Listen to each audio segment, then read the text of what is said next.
السلام علیکم ورحمۃ اللہ وبرکاتہ۔ سامعین حضرات، ہم آپ کے سامنے پیش ہیں ایک بہت ہی اہم موضوع کو لے کے، اور اس بک کا ریویو کرنے کے لیے، جس کا نام القول الحسن ہے۔ اس کتاب کو بہترین پرنٹنگ اور بائنڈنگ کے اندر عوام اہل سنت کے لیے تیار کیا گیا ہے۔ جیسا کہ میں دیکھ رہا ہوں کہ اس کی پرنٹنگ بھی ایسی کی گئی ہے تاکہ یہ سالوں تک محفوظ رہ سکے، اور اس کتاب کو نایاب میں اس لیے بولوں گا کہ اس کا جو موضوع ہے وہ بھی بہت اہم ہے۔ اس وقت اہل شیعہ حضرات اور خاص طور سے اہل سنت میں گھسے ہوئے مولائی جو ہیں، جو اپنے آپ کو سنی مانتے ہیں، وہ لوگوں نے ایک بڑا ہی مسئلہ کھڑا کرا ہے حضرت امیر معاویہ اور حضرت امام حسن رضی اللہ تعالی عنہ کے بارے میں، کہ ان کی صلح کا مسئلہ بہت یہ واضح کرتے ہیں۔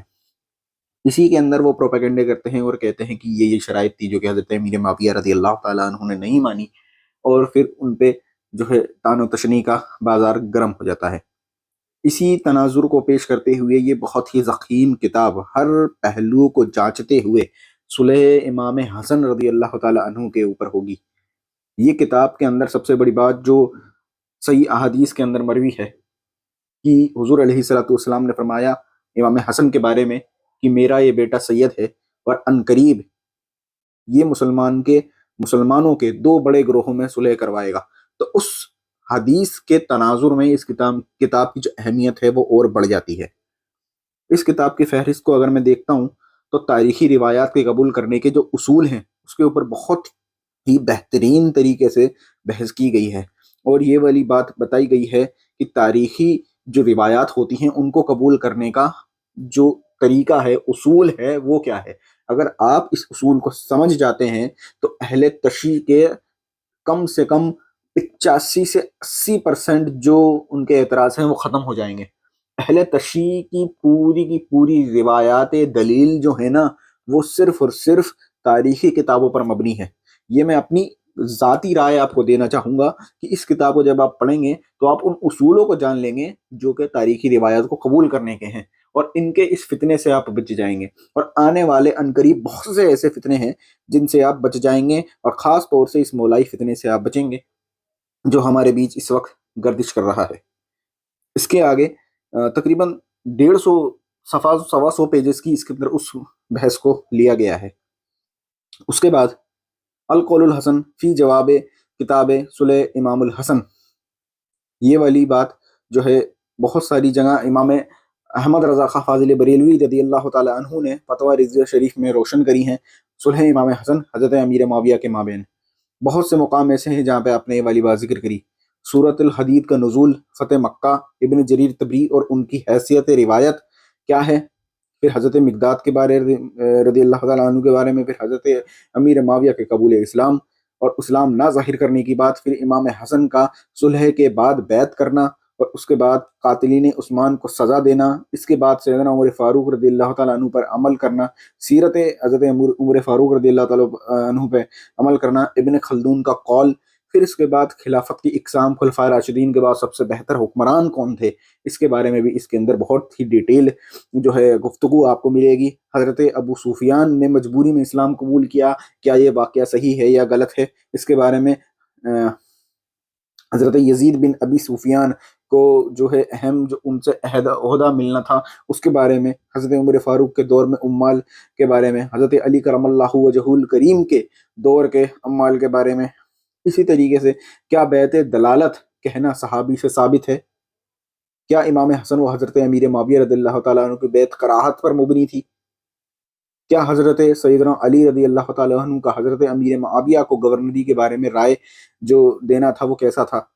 سیدنا ابن عباس رضی اللہ تعالیٰ عنہ کے قول سے جو استدلال جو ہوا ہے اس کی حقیقت کیا ہے، کیا صحابہ میں سے کوئی منافق بھی تھا۔ ایسے اعتراضات آپ کے سامنے آئیں گے، اور ان کے جوابات اس کے اندر کتاب میں بخوبی بہت بہترین طریقے سے دیے گئے ہیں۔ کیا حضرت علی کرم اللہ وجہہ الکریم کسی مصلحت کی خاطر خاموش رہتے تھے، کیا حضرت عثمان غنی نے حج تمتع کے بارے میں خاموشی اختیار کی تھی، کیا حضرت ام المومنین حضرت عائشہ صدیقہ رضی اللہ تعالی عنہ کا عمل سنت و قرآن کے خلاف تھا، معاذ اللہ۔ امام حسن رضی اللہ تعالیٰ عنہ کے بارے میں بعض سینوں کے لیے جو کینے ہیں اس کے بارے میں اس کے اندر ڈسکشن موجود ہے۔ اس کے بعد کچھ روایات جو کہ سیر اعلام النبلا کے اندر موجود ہے اس کی حیثیت کے بارے میں ہے، اعلیٰ حضرت کے علم حدیث پر جو تان کی کوشش کی جاتی ہے اس کے بارے میں ہے۔ اسی طریقے سے بہت سے اعتراضات جو ہیں اس کے اندر اس کو ڈیٹیل طریقے سے ڈسکشن کیا گیا ہے۔ حضرت معاویہ رضی اللہ تعالیٰ عنہ کا جو حضرت امام حسن کو تحائف بھجانا تھا، ان کا اس کو قبول کرنا تھا، وہ ہے کیا صحابی حب دنیا میں مبتلا ہو سکتا ہے، اس کے بارے میں ہے۔ ایسی طریقے سے باغی کا لفظ بہت بولا جاتا ہے، باغی کا اطلاق کس پر ہوگا، کیا ان احادیثوں میں جو باغی ہے وہ کون ہے، یہ سب احادیث روایات اور ان کی جو سند کے طور پہ باتیں ہیں اور اس کے بعد اس کا اصلی مسئلہ کیا ہے، یہ سب چیزیں اس کتاب کے اندر موجود ہیں۔ حضرت امیر معاویہ کو غیر عادل کہنے کی جسارت، سادات کی تنقید کرنے کی جرات، امام حسن بصری اور حجر بن عدی کے قتل کے بارے میں کیا فرماتے ہیں۔ سورۃ الحدید جو ہے اس پر اس کے جو اشکالات ہیں اس کے جوابات، الحسنہ سے کیا مسئلہ ہے، تمام صحابہ کرام قطعی جنتی ہونے پہ کیا مسئلہ ہے، بہت سے سوالات جوابات موجود ہیں۔ قاری ظہور احمد فیضی کے جو 10 سوالات تھے نا، اس کے بھی جوابات اس کتاب کے اندر دیے گئے ہیں۔ امت کے کثیر اور اجلہ مفسرین نے اس فتح سے فتح مکہ مراد لی ہے، جو فتح سورۃ الحدید کے اندر ذکر ہے، لیکن جو فیضی ہے وہ یہ نہیں مانتا، تو اس کی دلائل اور جوابات کے بھی جوابات اس کتاب کے اندر موجود ہیں۔ قدیم الاسلام صحابہ کرام رضی اللہ تعالی علیہم اجمعین کے نزدیک صلح حدیبیہ ہی اصل فتح مکہ ہے، یہ والی بات قاری ظہور احمد فیضی نے کہی تھی، تو اس کا جواب بھی اسی کتاب کے اندر موجود ہے۔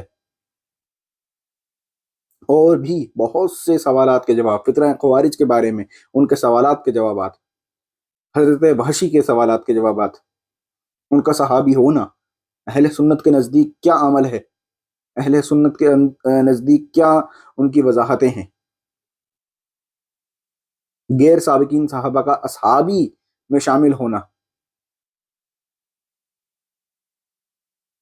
آیات سورہ انبیاء اور تمام صحابہ کا جنتی ہونا، پھر سورہ توبہ کی آیت نمبر 100 پر اشکال کے اس کے جوابات۔ آپ نکالیں ان روایتوں کو، دیکھیں ان روایتوں پہ جتنے بھی سوالات کیے جا سکتے تھے اس کے جوابات اس کتاب کے اندر موجود ہیں۔ حضرت عبید اللہ بن جہش پر نصرانی ہونے کا الزام جو تھا اس کی تحقیق موجود ہے، 10 کم سے کم 12 حوالات جات اور جوابات دیے گئے ہیں۔ حضرت عثمان غنی کی شہادت میں صحابہ کرام کا ملوث ہونا، اس الزام کا جواب۔ حضرت عثمان غنی کی شہادت میں مہاجرین اور انصار شامل نہیں تھے، اس بات کی بات۔ اسی طریقے سے ان سب سوالات اور جوابات کو اکٹھا اگر کر لیا جائے تو تقریباً 580 اور 70 پیج کی کتاب یہ بنتی ہے، جو کہ بہت ہی بہترین کتاب اور جو شیعیت ہے اور خاص کر کے مولائیت کے تابوت میں کیل ٹھوکنے کی جیسی کتاب ہے۔ اس کی پرنٹنگ اور بائنڈنگ بہترین طریقے سے تصدیق کے ساتھ کی گئی۔ میرے نزدیک یہ کتاب بہت ضروری ہے، اس وقت مولائی فتنے کو جڑ سے اکھاڑنے کے لیے یہ کتاب بم سے زیادہ بھاری ہے۔ اس کتاب کو آپ ضرور خریدیں، ساری ڈیٹیل اس کی اسی ویڈیو کی ڈسکرپشن میں دے رہا ہوں، انشاءاللہ آپ وہاں جائیں اور دیکھیں کہ یہ کتاب کتنے کی ہے، کیا مسئلہ ہے اس کتاب کو خریدنے کا اور یہ کتنے دنوں میں آپ کے پاس پہنچے گی۔ السلام علیکم ورحمۃ اللہ وبرکاتہ۔